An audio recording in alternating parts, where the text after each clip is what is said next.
eu tô de papo com a Hélia, Hélia de papo com eu tô de papo com a Hélia, Hélia de papo com eu tô de papo com a Hélia, Hélia de papo com eu.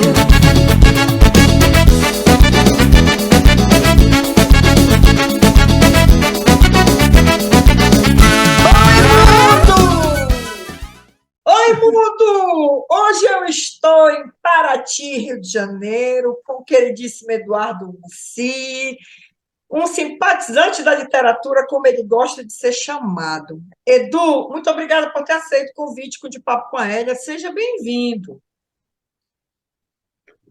Obrigado, Élia, obrigado. Foi uma satisfação, uma felicidade em conhecer você, virtualmente, pelo menos, mas já eu posso dizer que já formei mais uma amiga lá em Alter do Chão, um lugar que eu gosto muito. Edu, engenheiro, agora aposentado do Banco do Brasil, como é que a literatura surge na tua vida? Eu sempre gostei de ler.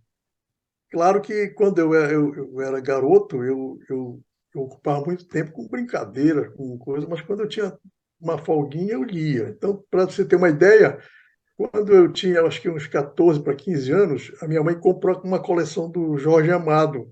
Eu li a coleção inteira. Com 15 anos, eu li o livro do George Orwell, que na época era proibido, 16 anos, 15, 16, sei lá.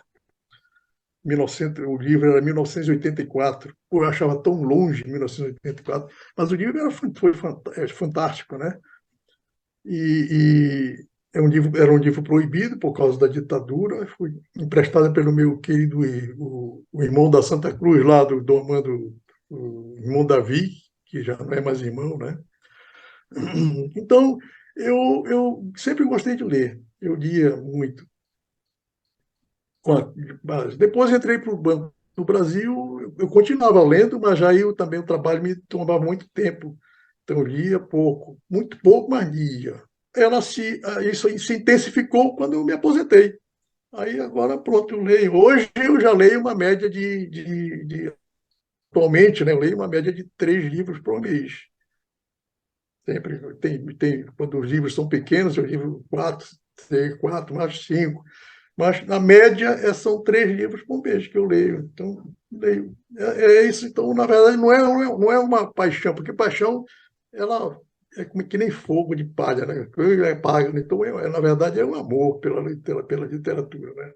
Aí eu posso até confidenciar que se eu fosse começar a minha vida hoje de novo, eu não seria mais engenheiro civil. Eu iria me triar pela essa linha de ou fazer letras, ou sei lá, qualquer outra faculdade diferente. Edu, ainda seguindo nessa linha, quais são as tuas influências literárias? Eu não tenho nenhuma influência literária, não, Hélia. Na verdade, não tenho, porque eu leio diversos autores, vario muito, eu vou daqueles mais sérios, políticas, por exemplo, de filosofia, mas quando começa a ficar muito pesado, eu corro para aqueles romances de água com açúcar, assim, para espairecer a mente, né? Então eu não tenho essa. Agora eu gosto por exemplo, de descobrir autores que não que sejam novos, eu é que não conhecia, novos para mim, né? Eu li, eu li há pouco tempo atrás, esse livro até me marcou no sentido assim que por causa a diferença, o tipo do texto que ele escreveu, né? O argumento do romance é do Rafael Monte, chama-se Jantar Secreto. Foi muito interessante o livro, muito interessante. É um escritor brasileiro, o Rafael Monte. E eu estou lendo recentemente, já é o segundo livro dela que eu estou lendo, que é também uma escritora que eu descobri recentemente, não porque ela surgiu agora, mas eu acho que ela só tem 3 livros. É a Carla Madeira. Eu li o Tudo é Rio, um romance fantástico, e estou lendo atualmente, já está quase terminando, é o Véspera dela. Eu me encantei tanto com ela que eu terminei de ler o livro, passei para outro dela. Mas eu gosto muito, eu tenho umas escritoras, de jornalistas que são escritoras também, eu adoro.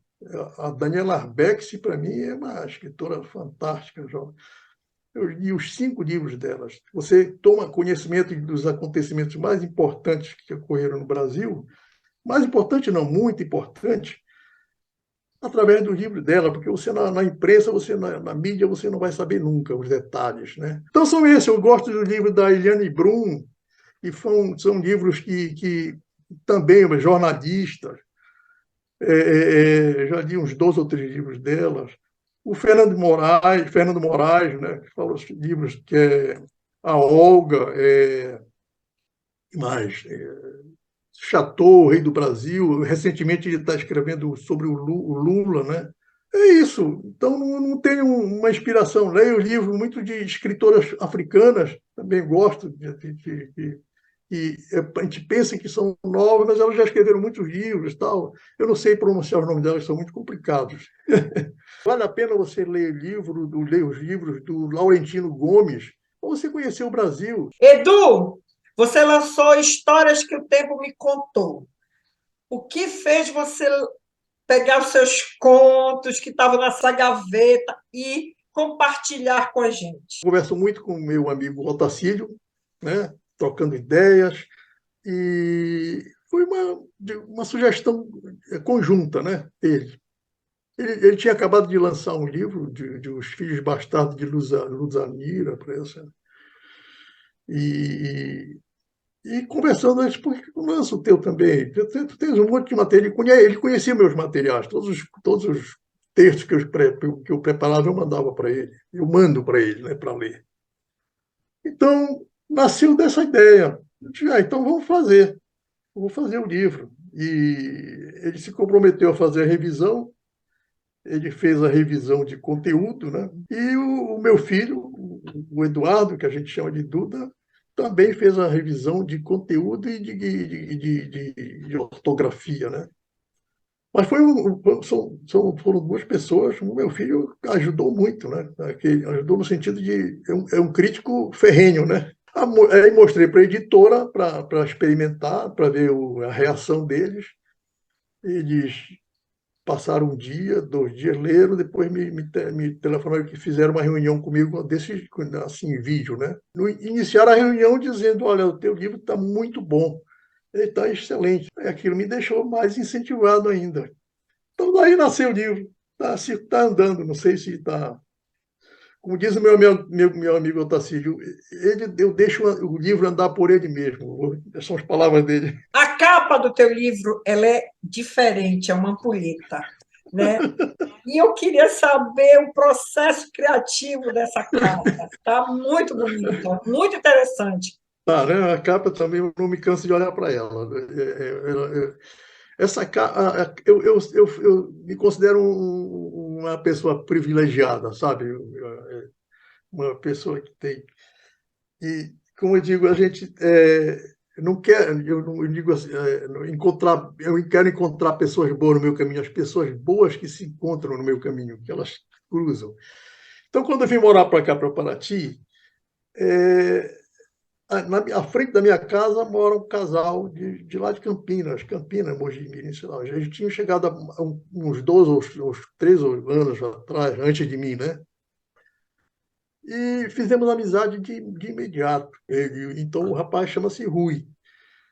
O Rui é um artista fantástico, um desenhista de primeira linha. Para você ter uma ideia, ele foi ilustrador de maioria dessas mídias importantes, grandes do Brasil. Ele foi ilustrador da Folha de São Paulo, trabalhou com jornalistas como Laurentino Gomes, enfim, outros importantes.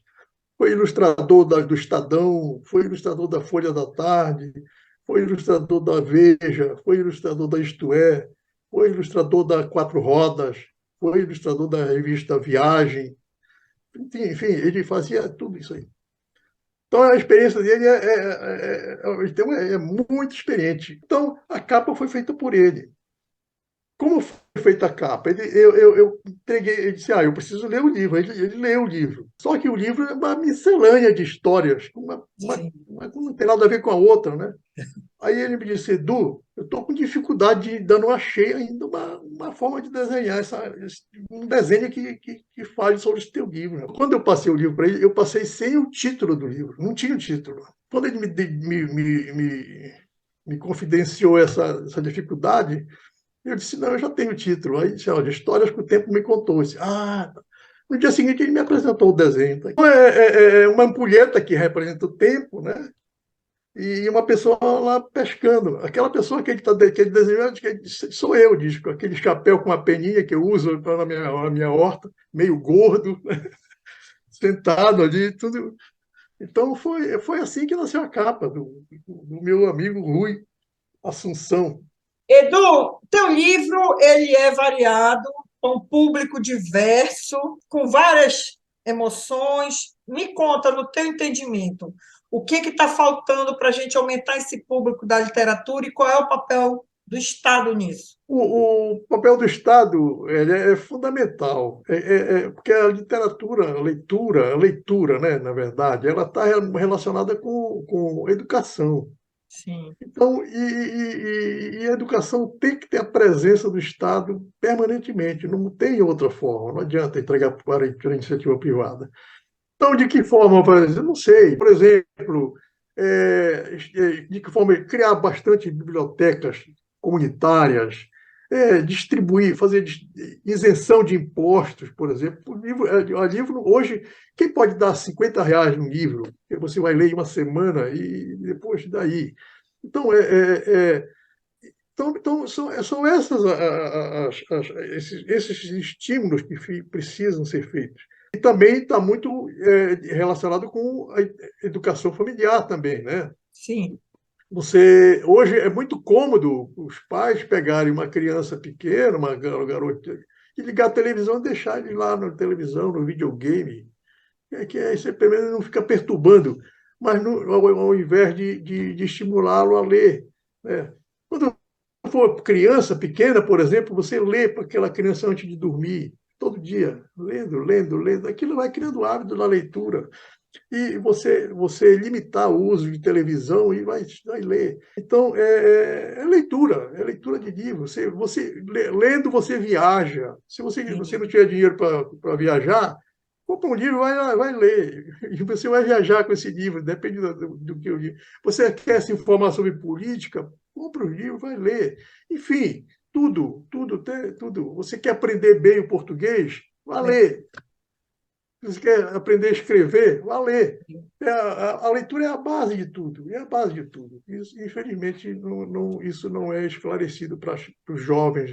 Você é filho de Santarém, né? E na sua obra a gente percebe nostalgia, tem um pedaço específico. Então, me conta um pouco da tua vivência em Santarém, como foi sair daqui e se adaptar numa outra realidade. Primeiro, eu posso dizer que eu vivi um período em Santarém, um período fantástico, né? Completamente diferente do que é Santarém hoje. E, na verdade, de registro, eu não sou de Santarém, né? Eu nasci em Belém. Mas eu fui logo alguns dias, poucos dias depois, sei lá, já no bebê, para Santarém. Então, eu me criei em Santarém. Portanto, eu me considero santareno. Então, eu vivi em Santarém, eu vivi 2 tempos de mudanças bruscas em Santarém, né? Mudanças mesmo de água do vinho, por exemplo, seria assim. É, Primeiro, na época que o primeiro estágio era Santarém, a energia elétrica era precaríssima, era uma usina a vapor. Telefonia era 3 dígitos, para você ter uma ideia, os telefones tinham 3 números só, 3 dígitos, né? Até hoje eu lembro o número da minha casa, era 540. A distribuição de água era terrível. E tinha água nas torneiras, mas se afastava um pouco da cidade, não tinha mais, né? Eu morava em frente ao escritório naquela época, era o SAI, né? Serviço Autônomo de Água de Esgoto. Só tinha um funcionário lá, ele passava o mês inteiro datilografando as contas de água, para você ter uma ideia. ele datilografava conta por conta. Era a minha diversão de garoto que ia para lá para olhar e ficar datilografando tão rápido. Quando ele terminava de datilografar a última conta da última casa, ele já começava do mês seguinte, porque era taxa única, né? Então, era assim. Então, tinha pouco asfalto, minha rua não era asfaltada, né? E quando nos primeiros anos da minha vida, eu morei naquele sobrado que ainda tem lá até hoje, em frente à Praça do Pescador, que na época não era uma praça, era uma terra, era uma enseada de terra ali, né? Um vazio, né? Entre o Mascotinho e o Trapiche. Sim. Aí aterraram, cortaram o Frei Ambrósio, demoliram o Frei Ambrósio e cortaram aquele morro do Frei Ambrósio, era mais alto. Aí eles foram cortando, tirando a terra e aterraram aquela praça ali, virou praça, né? Então, sei lá, meus 8 até 10 anos eu vivia no sobrado. Depois, meu pai alugou uma casa na Francisco Correia, logo acima, um pouquinho ali, um pouquinho abaixo da casa do Miguel Campos. Mas depois meu pai comprou uma casa na Adriano Pimentel, ao lado da antiga casa de saúde. Aí um lugar privilegiado, em frente da praia. Eu vivia o tempo todo na praia. Então, Santarém não tinha muito asfalto, não tinha, jogava-se bola na rua e tal. Para você ter uma ideia, naquela época, a polícia não tinha nada o que fazer, ela ia prender a bola quando a gente jogava bola na rua dia de Sexta-feira Santa, que não podia jogar bola na rua. Aí ela corria da polícia para ela não prender a nossa bola. Eu não tinha ladrão para pegar, né? E aí veio a luz, a energia elétrica. Quando veio a energia elétrica, o Santarém mudou repentinamente, porque não tinha luz, né? Só tinha luz. A energia elétrica era de 6 da tarde à meia-noite, só aquele período. Então, as casas não tinham ferro elétrico, não tinham geladeira, nada elétrico. Não existia liquidificador, nada de elétrico, nenhum eletrodoméstico elétrico. Então, quando veio a luz, a cidade desabrochou, comércio, tudo, né? Porque era luz 24 horas, né? Então, essa mudança que houve repentina. Aí já começou a crescer mais, né? Mais problemas. E depois, isso estou falando dos momentos que eu presenciei, né? Porque depois eu saí de Santarém. Depois veio o oitavo BEC. Desembarcaram em Santarém, né? Se não me falha a memória, se eu não estou exagerando, umas 30 mil pessoas de uma vez só. Tanto que os militares, as pessoas de alta patente, chegavam de avião, mas os outros chegavam de navio. O navio desembarcava centenas e centenas e centenas de pessoas, um monte. Então, eram os militares, os civis que trabalhavam com o exército, as famílias, tudo. Eles criaram uma cidade lá em cima. Eles não tiveram problema porque eles montaram o supermercado, que era deles mesmo, privativo deles. Então, eles não tinham problema de abastecimento nem nada. Mas Santarém explodiu de novo, uma explosão demográfica enorme. Foi outra mudança, outra cultura. Veio uma cultura de gente do sul, de Santa Catarina. Imagina só, né? Santa Catarina. Então foram essas mudanças que ocorreram em Santarém. Essa foi a minha vida.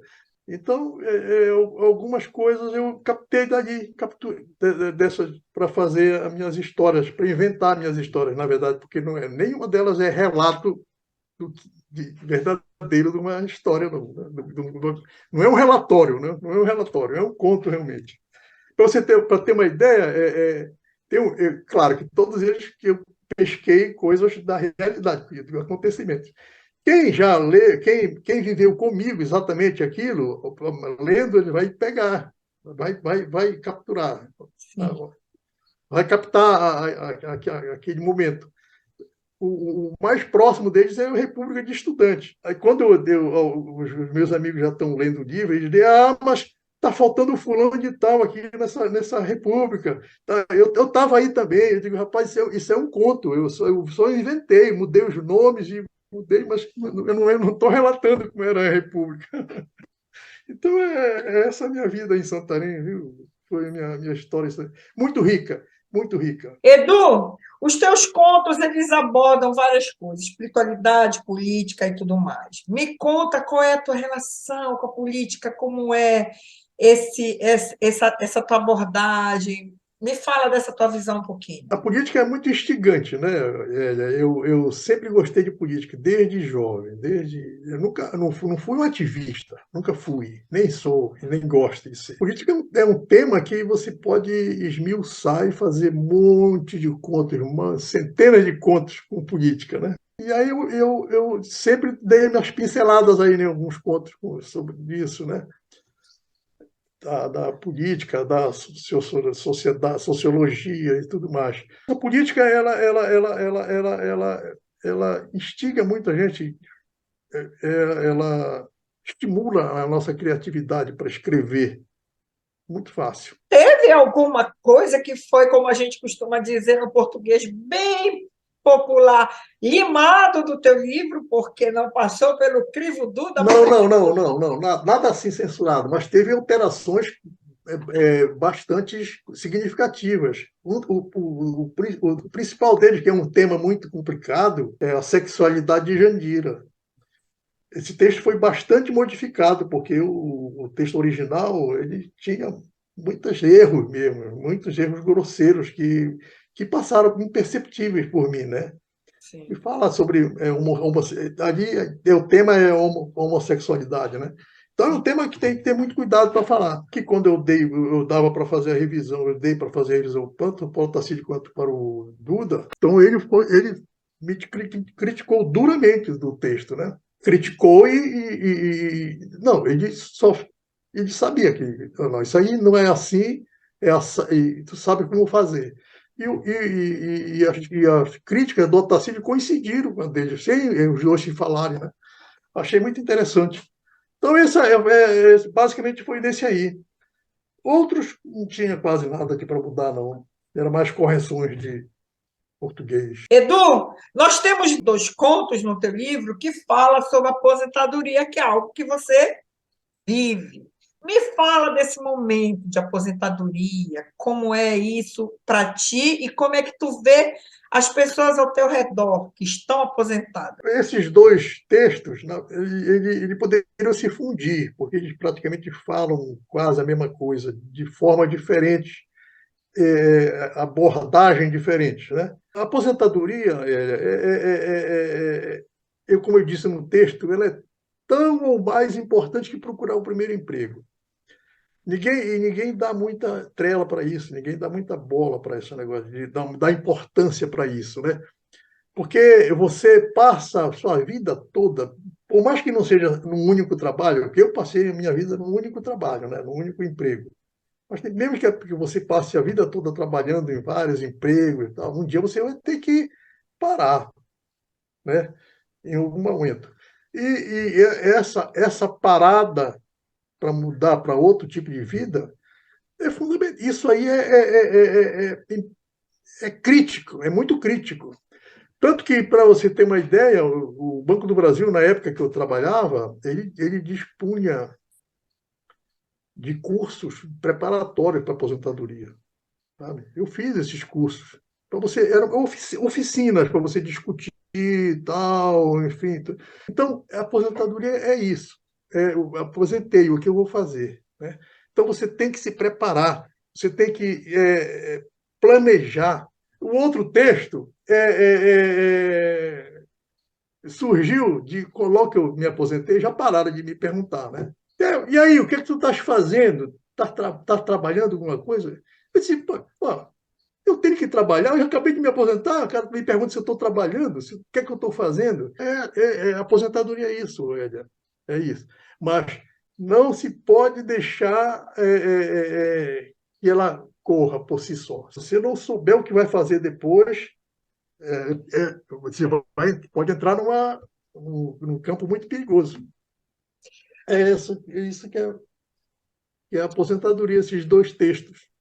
Viagem inusitada, claramente fala da nossa passagem desse mundo para o outro. Nós vivemos uma pós-pandemia, a gente passou por todo esse processo onde a gente perdeu muitas pessoas e tem essas guerras rolando, enfim, e todas essas outras ameaças. Me fala como é isso com você, a tua visão sobre isso. A morte na verdade não existe morte, né? Mas popularmente chamando morte, ela é a única coisa certa que nós temos na vida. É a única coisa. Isso é imutável, né? Não Sim. adianta você pensar outra coisa, que não adianta fugir, né? Mas ninguém gosta de falar sobre isso. Eu não vejo motivo nenhum para a gente ter essa aversão. Não adianta você ter medo Por que você vai ter? Por que temos medo da morte? Ela vai acontecer. Não vai pautar sua vida, você vai viver todo tempo pensando em medo da morte, né? Então eu criei esse tema, essa conversa, porque eu acho que todo mundo tem essa conversa. No pensamento, todo mundo tem essa conversa, sabe? Tem vontade de ter essa conversa. Eu teria vontade de conversar assim. Então, a Viagem Inusitada trata disso, né? Mais ou menos. Tem um outro texto que você viu, é lá o Suíço de Édio, não sei se você leu, é mais ou menos isso também. Pode Esse falar. teu livro é uma delícia, realmente. É um livro que a gente tem que ler com calma, porque cada página é uma emoção diferente. Minha pergunta para você é: virá outro livro, ou melhor, virão outros livros? Eu gostei dessa ideia, sabe? Já estou trabalhando em outro livro, assim. Tenho algum material já para metade de um livro, mais ou menos. Então, vai sair nesse mesmo estilo e se eu ainda tiver vida, tiver disposição, eu vou me preparar para escrever um romance. Esse é meu projeto. Edu, onde que a gente encontra o teu livro? Onde que a gente encontra o Edu Mussi? Onde que a gente encontra? Agora, o livro você acha ele digital, em e-book, você encontra na Amazon. Na editora trv.com.br, lá eles vendem o livro também, físico, né? Em Belém, tem alguns exemplares na Fox. Bom mundo, agora que a gente já conheceu um pouco do universo do Edu Mussi, que a gente já ficou com água na boca para ler o livro. Então, o que que eu vou dizer para vocês? Vem para cá para o canal, que aqui sempre tem novidade. Aqui sempre tem alguém que vai lutar pela cultura e que a gente vai trazer para vocês, como o nosso queridíssimo Edu, que logo vai estar de volta com novidade. Edu, muito obrigada pela tua participação. Foi um prazerzaço conhecer você. Sucesso. Obrigado também, Hélia. Eu fiquei muito satisfeito, muito feliz em conhecer você. Obrigado pela oportunidade da gente conversar. Eu fiquei muito satisfeito também e espero que você continue com esse seu trabalho maravilhoso. Muito obrigado pelo seu carinho. Ela é de papo com eu.